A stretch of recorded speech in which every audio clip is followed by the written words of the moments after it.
So let's see, for empathy circle, it's actually much of what Rosa is saying, that sense of competition in a group. I feel that as well, and being in other groups, and I feel uncomfortable with it.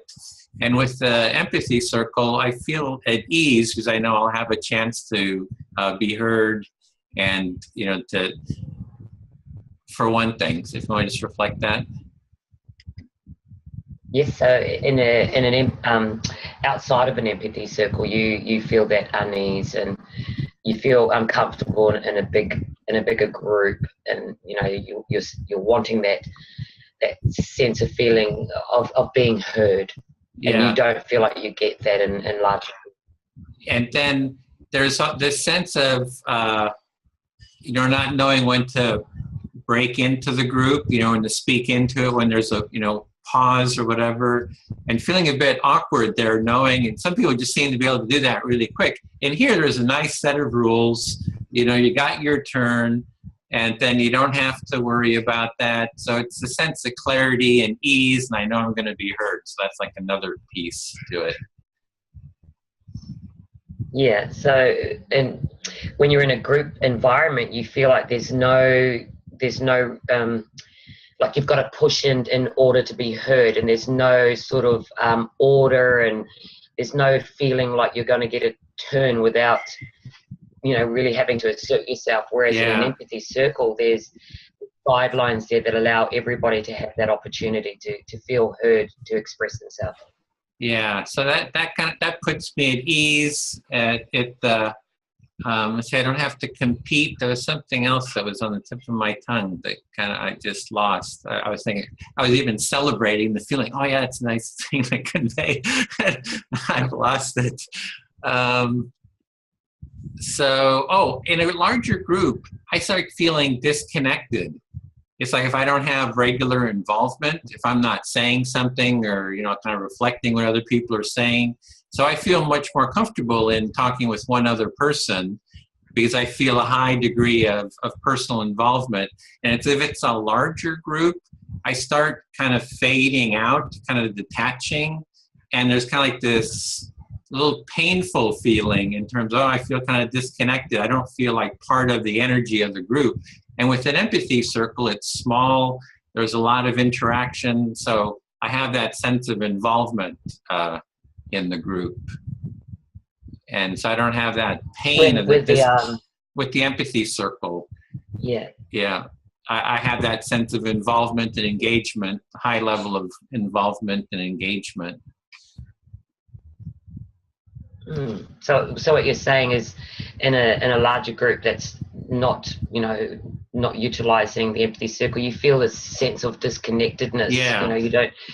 You don't feel a part of it. With the empathy circle, it can be done in a smaller group. You really have that sense of ease, and you feel connected with the group. You feel connected with your own self, and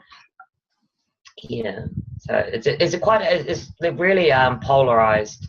From what I'm hearing, it sounds like they're very polarized ways of communication. One is uncomfortable, and one really gives you the sense of connectedness. Yeah, that's it. So I'll end with that. So I've got tons more I could go on, but I'm going to stop at this point. So I feel heard. Thanks. Let's see. Yeah, I really like the talking about the nature of what people like about the empathy circle. I find it sort of illuminating. There's another part of the circle that I like is that it's easy to do. Like, I think that as a step, it's something that can be easily reproducible. And if we have really good training material for it, that anybody can kind of do it. You don't have to have like a super trained facilitator to, at least start it. Facilitators are always great to kind of hold the space and so forth, but that it can be easily started.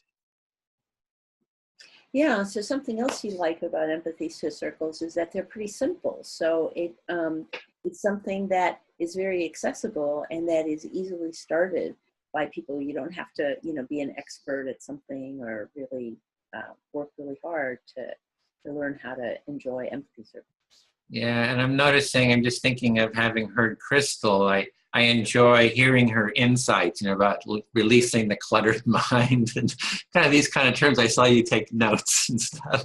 That was a good, or epiphany of awareness and those kind of things. So yeah, I like to have those insights. I enjoy hearing those insights too.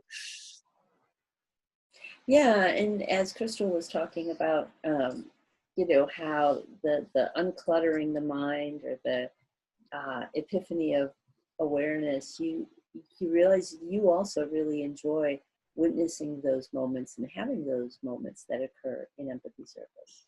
Yeah, and the other thing is what I also see as the empathy circle is, if we step back, it's really about the empathic listening, active listening, and just one kind of simple structure for doing it. It's like you got 4 people, but you take it into focusing, which I love. So, I really talk about emotional movement. It's just like lots of emotional movement in the focusing. So I really love that process.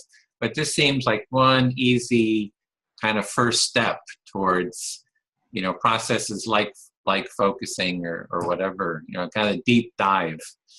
Yeah, it's a good entry point. It's a good first step. People can learn basic ways of listening to each other, and then they can apply those in other processes that are like deep dives. Yeah, emotional ones like focusing too. Yeah, which I really enjoy. Yeah. And then there's another step is the like mediation.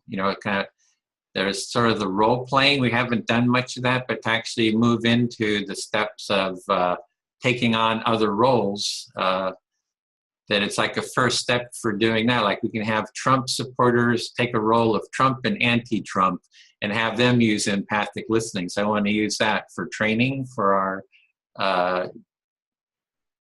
group. So that's a nice first step for them to do, is like role play is kind of like a imaginative empathy is another direction. So this is again all for the gateway, that this is just a nice easy gateway process to all these other steps.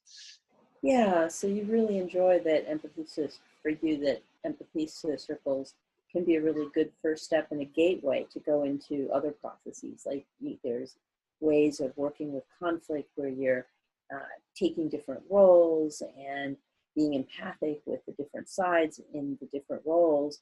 And those ways of working with conflict, you didn't name it specifically, but I'm imagining you might be thinking of restorative circles and other ones like that. They use a lot of reflection. So if we learn reflection in reflective listening in an empathy circle, it's like a first step towards doing advanced forms of exactly. Yeah, and even if in those role plays, you get the Trump supporter and the anti-Trump, and they use empathic listening with each other.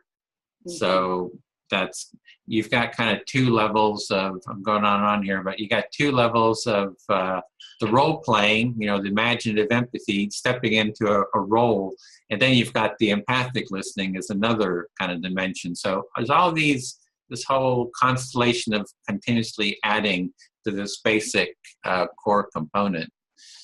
Yeah, so having it be a core component that you can continuously add to in different ways. That's it. Feel really heard. Thanks.